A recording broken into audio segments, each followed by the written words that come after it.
Sup guys, and welcome to the unofficial patch notes for War Thunder for mini update 1.69.2.45 for the dev server. Graciously provided by Mike Tendy over on the War Thunder Reddit. So firstly, we've had a minor change to combined arms in the form of tank visibility in planes. Now it is 6,000 meters instead of 3,000 meters. So if you're flying a plane, you're going to be able to see tanks a lot further away. Now, I'm not sure about this, because there's nothing more irritating than, cruising across Sinai or one of these large open desert maps, and some bellend in a P-47 zoning in on me like a mile out. And of course, I'm in like a fucking, like a tank with like no defensive guns. So when it just comes in, he just shoots one rocket and I'm burning like fucking Guy Fawkes tonight. So I'm not sure about this one. We'll have to see how that pans out, but not looking forward to it. Next, we've got some new guns added to the game. First, we have the 66mm German smoke candle launcher, which I'm not sure what that is, but I know for a fact the smoke grenades on the Tiger tank were about 66mm. So this might be the tank grenades for smoke for the German heavy and medium tanks later in the war. We'll have to see how that pans out. Next, we have the Canon Hispano HS9. Now, off the top of my head, the only thing that comes to mind that used the Hispano HS9 was like a prototype French bomber. So that's might be in development. They might be working on a French bomber, or a French that used the HS9, or it could be something for the naval. I'm not particularly sure with that. And finally, we have the Gundam 33, which I have no clue in my mind what that is. But I think it's probably going to be something to do with naval, like a depth charge or something. Because it just doesn't sound like the sort of thing you'd have for a gun. Next, we have the change to the reload rate for the M47. The M47 is having its reload rate change from 9.1 seconds to 7.5 seconds.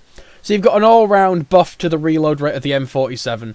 Can't go wrong with that. More shells downrange in a shorter time period, more kills. Next, we have a change to all variants of the TBF Avenger.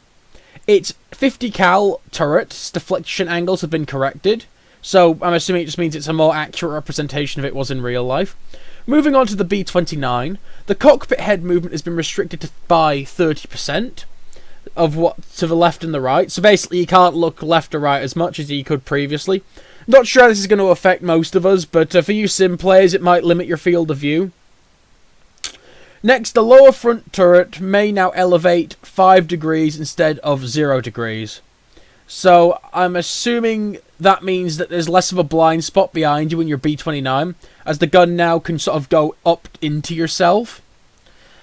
And the rear lower turret now can elevate 5 degrees instead of minus 10. So yeah, you've got basically 2 more 50 cals firing on your rear with the B-29. This isn't really going to affect me much, because let's be honest, if you're tailgating a B-29, you're doing it wrong.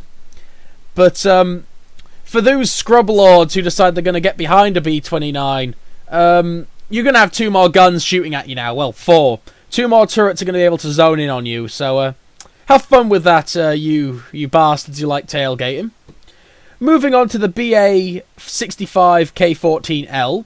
The turret's yaw has been adjusted from minus 90 to plus 90 to minus 80 to plus 80, so you've had a narrowing of your field of view, and its deflection angles have been corrected. So there's been a minor nerf to the rear gunner on the BA-65. It's a reserve fucking attacker, like, seriously, it's not going to really affect much. You're fighting fucking biplanes. Next, moving on to the Z1007, all variants. New Scotty 12.7mm guns replaced the old Breda Safat 12.7. Now, if I recall correctly, the Scotty 12.7 has a better rate of fire and better muzzle velocity than the Breda.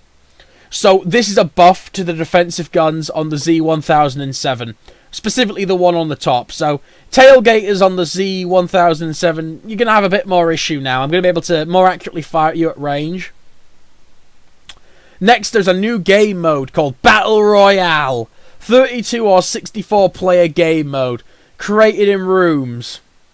There can only be one. Battle Royale is a variation of free-for-all game mode. There is no respawns available in Battle Royale, and the battle area shrinks over time. Battle area will shrink over time, and you will have a warning when it does. Warning will be in bold when you're in the area that will no longer be part of the battle area. Image below is the second battle. Okay, so basically, you're in a map, and every so often it encroaches. So the map gets smaller and smaller, forcing you into a killing field. And then there's a large area of spawns. So yeah, it's pretty cool. Spawns are random, as you'd expect, and that's that. So mainly we've had a couple of buffs, couple of nerfs, some good, some bad, some minor things, and a new game mode called Battle Royale. If you like what you see here, like, comment, do all that good stuff down below. I'm looking forward to the update on the ships. When there's more stuff for that, I'll probably cover it. But right now, I still think it's a bit too early to say, but the damage model changes are good. Now it's not, pick off every single frickin' crew member, and it's not as much whirlwinds on water, because, guns now alternate, but whatever, I'll get into that more in depth when it gets closer to release, I think. Either way, like, comment, do all that good stuff down below, keep on gaming, and have a good one.